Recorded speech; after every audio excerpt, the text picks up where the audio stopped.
Welcome to Motorboat Monthly's review of the London Boat Show. We're here at XL to show you some of the latest boats on offer today.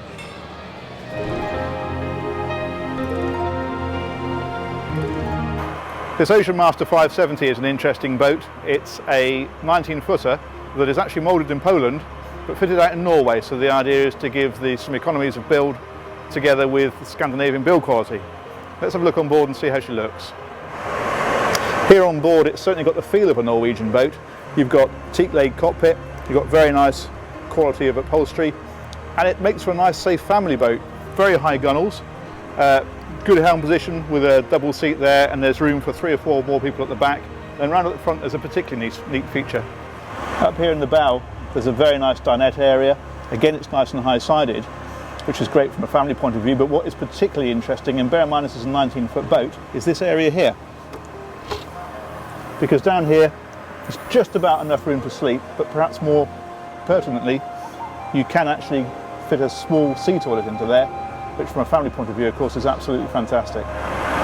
So what about that price? Well, the boat on its own, as you see it here, is about £15,000, and I think that's real good value for a boat that's as practical as this.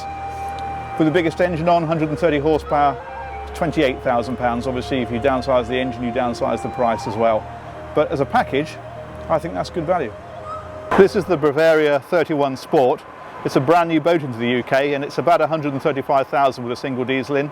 It's an interesting boat. They put some fairly high topsides on it, but they put a nice scallop line along it so it doesn't look too bulky. Stepping on board, there's a sunbed area here, which has got a large storage bin underneath, big enough to get a dinghy in. The backrest to this slides forward as well, so if you want a bit of extra sunbathing space, you've got it. Particularly nice feature is this.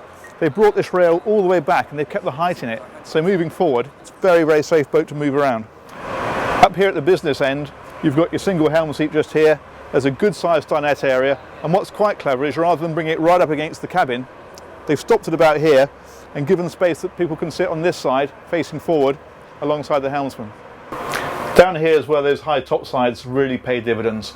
I'm 6'3", and I could wear a hat in here.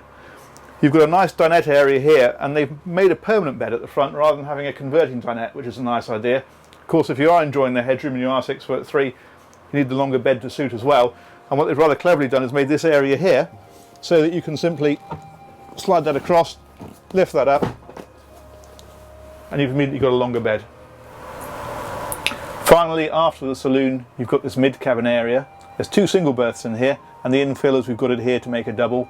And what that means is you've basically got sleeping for 4 people without having to keep on making up the beds and putting them away every day. This is the Sedan 30 Sedan from Holland. It's a traditional steel cruiser, but with an interesting twist. They've made all the top area here, the superstructure, from GRP, and that keeps the centre of gravity down and also makes for a more interesting shape on the top area here. What Yetten have also done with this boat is they've banished all the usual sharp angles and corners that are associated with a steel boat, and they've created these nice curves on the aft end here, just make the boat look a little bit more modern. Here on board, the ability to move around the boat is paramount. There's very wide side decks, there's easy steps around the back of the boat as well, and these coamings are very high. And rather an interesting feature, because this is a metal boat, the way they've attached these is with magnets rather than poppers, so they just literally clip to the boat. Very clever idea. Inside the layout's all very traditional, but none the worse for that. And they put some nice modern touches in, like this Korean work surface on the galley and a nice satin finish to the woodwork. Forward there's a double berth in the forward cabin, a small guest cabin, and a particularly nice heads on this boat. She's fitted with a 52 horsepower Vitas diesel engine. That'll give her about 7 knots flat out and economical cruising at 5 knots. And she's about £135,000. A lot of boat for the money.